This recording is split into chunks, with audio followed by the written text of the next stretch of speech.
Dr. Nelum, and I'm a GP, and I'm passionate about lifestyle and metabolic health for women.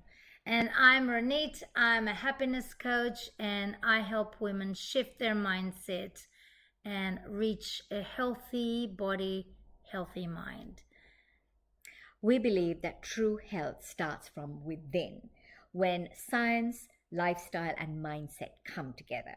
And what we're unique about is our approach, our holistic approach to health and well-being. We believe that to support you, we need to support the whole you, support your body, support your mind, and support your lifestyle to be successful.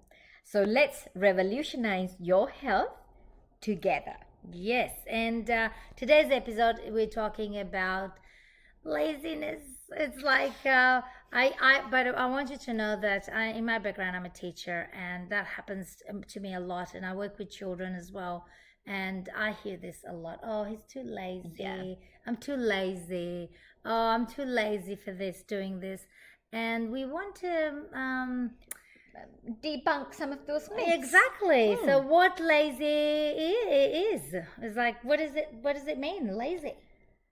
Yeah, it's when you kind of procrastinate and you just kind of don't do the things that you're supposed to do. I don't know, Ronit. What do you think? I actually think that lazy is a judgmental term that we give people, that their brain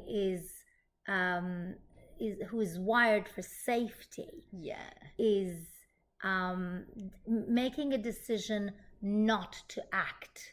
It's basically I'm making a decision not to do something, and the reason I make that decision is because there's something about this change, this move, this action that feels threatening. Exactly. Right. So my brain thinks that if I will change what I'm eating now, if I'm not going to eat every hour, if I'm not going to eat this sugar, if I'm not going to go out and if I'm going to go out and exercise, I am under a threat.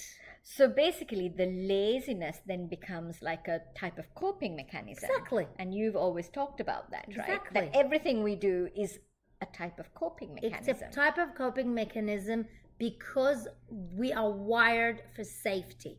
The subconscious, that's its job. That's the body's job.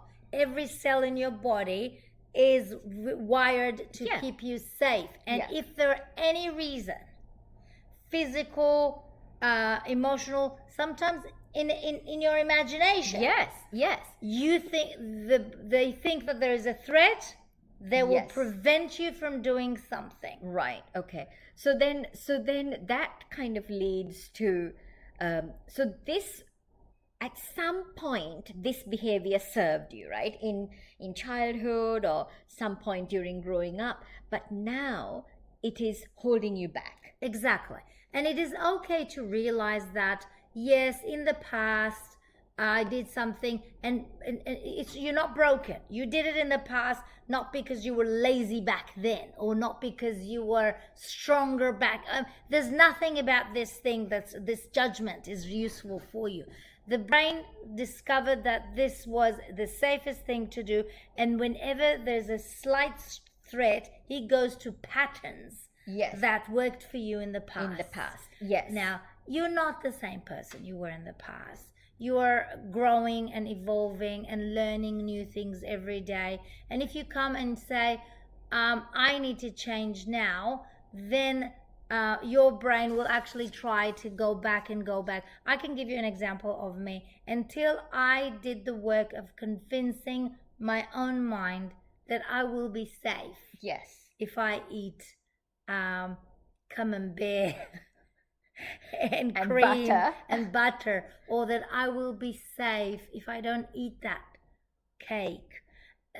Until I did this work of convincing my body, then my body did not cooperate with me about this. Absolutely. Same for me. You know, for years, Ronit, I used to, if ever I felt a bit uncomfortable in my waistbands, you know, eating rice, I used to just say, okay, I'll just cut down on my rice. And that worked for about, for 2 weeks I'd cut down on my rice. It worked. My waistbands will get lighter, well, less tight.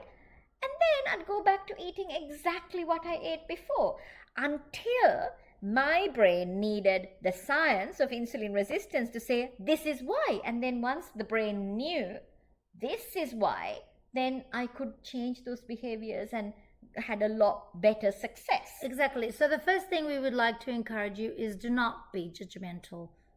By the way, don't be judgmental towards others, but also do not be judgmental towards yourself. And so don't tell yourself, oh, I'm lazy. Oh, I was lazy. That's why I didn't go exercise. Don't say those things to yourself. Just be kind. Understand that that your brain is trying to protect you. Yes. And the suggestion that we have is that don't push hard. So don't say, no, I'm going to do it anyway. Oh, no. I am going to cut all sweet and everything. And I'm going to exercise. And by the way, a lot of people, when they start doing exercise goals, they just say 5 times a day, half an hour. So be kind. And the way to be kind is whenever you want to change a fear that you have about something, you do it very, very in small chunks. Why? Because you need to introduce those things into your life slowly. In psychology, we have a theory of people that have phobias and all those things. It's called a strategy. It's called exposure. Yes. Therapy.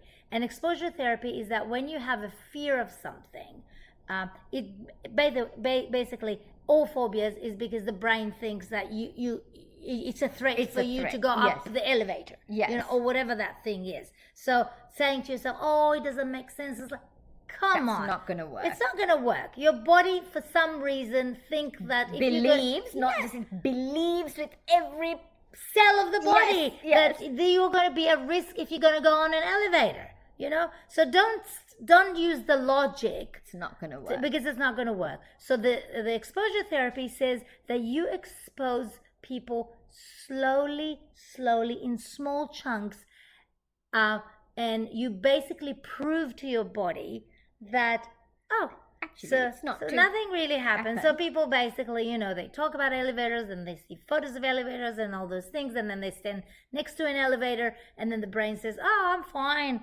nothing happened to me. And you do it in small chunks until you basically teach your body that you are safe. Now, it's exactly the same, and I want you to know that in special education, we use exactly the same strategy. Children that are autistic, for example, or children that are, the fussy eaters. When sometimes fussy eaters, it's not just, oh, they're annoying fussy eaters. Sometimes you introduce things to them and they're going to throw up. It's physical, and the solution is exactly the same. Small steps. Exposure, exactly. Exposure, but in small steps. So slowly you teach the body that he is safe. Do you know why? Because you are safe. And so I think it's really about understanding what these behaviors are, why you behave in this way. So understand for yourself. We did during our emotional eating challenge. Yeah, we had. That was we really got people to think about and connect with their reasons. And once you know for yourself, hopefully you can. Because you're a beautiful, human being that's been wired this way, and there was a reason at some point, but it's possibly not working for you now. So let's work with this. Yes, work with what you have, not against it. And if you like this episode or anything that we're doing, and you would like to help us spread the word of people taking care of their health, taking care of their well-being, and being in control of it, then please like, subscribe, and share. Thank you. Bye.